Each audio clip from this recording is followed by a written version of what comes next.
Back here on Sports Report alongside Chris Park, I am Matthew Hatfield. Well, it's now time to head out to the Three Rivers District in Roanoke as the 3-2 Radford Bobcats take on the 1-4 Floyd County Buffaloes. Chris, a very pivotal game for both teams in this postseason situation. Radford in Group 1A and Floyd County in Group 2A. All right, you are, Matt. And early on in the opening kickoff, it's going to be Marcus Finley trying to make something happen for the Bobcats, but no dice. And at quarterback, Finley will hand off. No, he's going to keep it.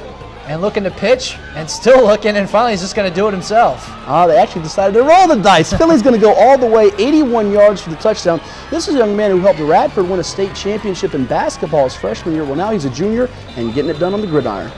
Great play for the junior as Radford takes the early advantage 7-0 over the Buffaloes of Floyd County. And the Floyd County offense underway, and it's going to be Jake Woolwine coming up with the reception and dancing into the end zone, no one near him for the touchdown. 67 yards from quarterback Brady Underwood as Floyd County is now just within a point. 7-6 in this one. Radford now going to hope their special teams can get them ignited again, and it looks like it will right here as you see they take it past midfield here into the 35-yard line there. That's sophomore DJ Baylor for the Bobcats. Nice return by Baylor. Back on offense is going to be Finley again hanging on to the football. Those Buffaloes are being buffaloed by that zone read, and down inside the 20 to the 15 goes Finley, and the Bobcats in action once more. Certainly Finley's mobility the key so far in the first half of this game, and now he will hand the ball, fakes the pitch, the little draw right there to Heath Grant, the junior, a name we'll hear quite a bit throughout this game, and he gets the touchdown. 14-6, Radford now up by 8. Still first half action, and on the ensuing kickoff, it's the Buffaloes' turn. Try to make something happen, and it's that man Woolwine again who's going to find a crease, a seam, a hole.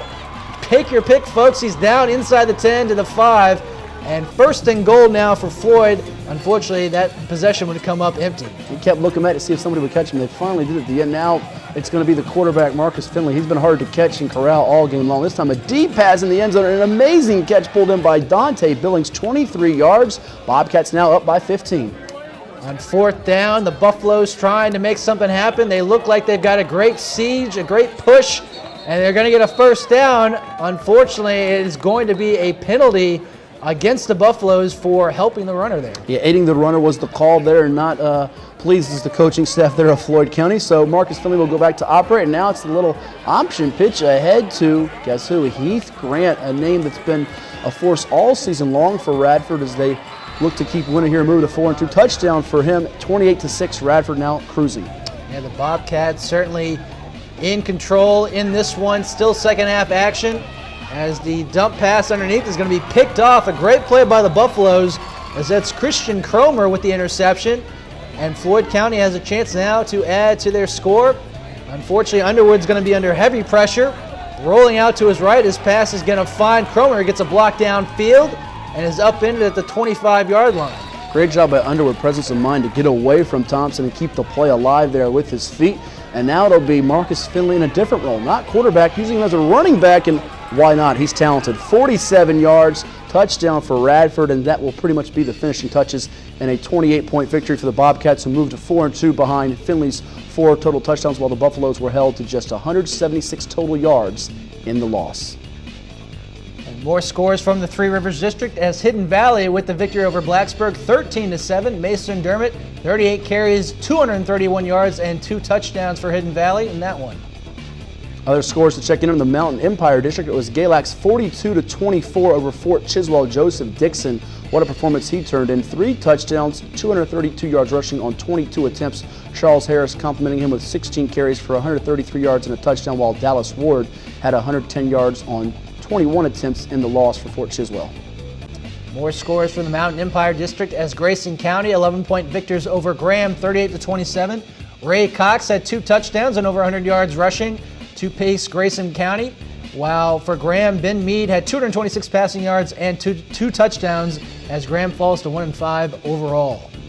Other scores to check out in the Mountain Empire District. It was Pulaski County 23-14 over Franklin County. Bryant Grubb completing his only 2 pass attempts for touchdowns, 83 yards, and they both went to Malik Eves in the win, while Franklin County saw Caleb Smith score both of those touchdowns in the loss for them. Gotta like that passer rating for Grubb. Oh yeah. And the Piedmont District, 55-46 your score as Halifax County, the 9-point victor over Bassett, as Roland Brandon had 4 total touchdowns, 2 on the ground, a receiving and a kickoff return touchdown for Halifax County. Trevor Simon in defeat, 145 rushing yards and 2 touchdowns.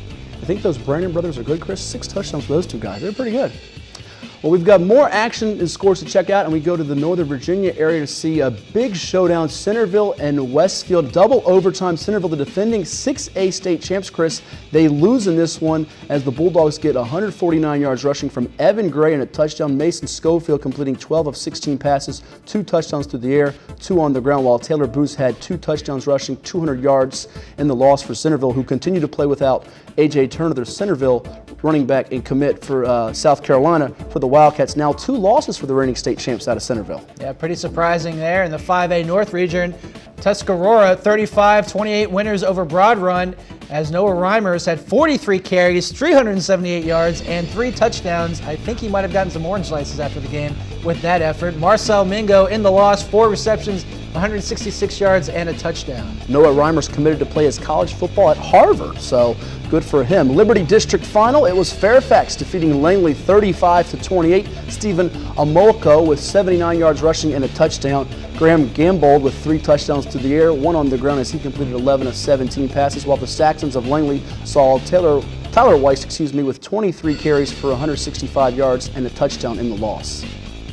Also in the Liberty District, George Marshall winners over Stewart 31-21 as Kevin Pereira had 10 carries for 54 yards and Josh Herbold 25 carries, 195 yards and 2 touchdowns in the victory.